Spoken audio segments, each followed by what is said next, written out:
ঠিক আছে, thank you.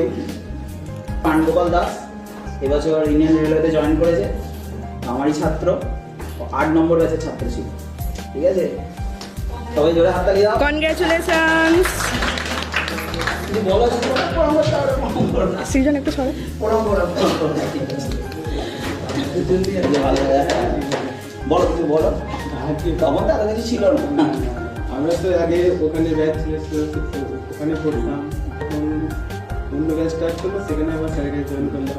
স্যারের কাছ থেকেই মেয়াদ রিজনিং অনেকটা এগিয়ে গেছি, কারণ মেয়াদ রিজনিং আমাদের রেলের গ্রুপটি সব থেকে বড় ইয়ে থাকে, 55 নাম্বার, সেখানে আমার অনেকটাই পেয়েছে। তারপর তো জিকে সায়েন্স ছিল, এখান থেকেই স্যারের জন্যই এতদূর পর্যন্ত এগিয়েছি, স্যার আমাকে এতদূর পর্যন্ত এগিয়েছি।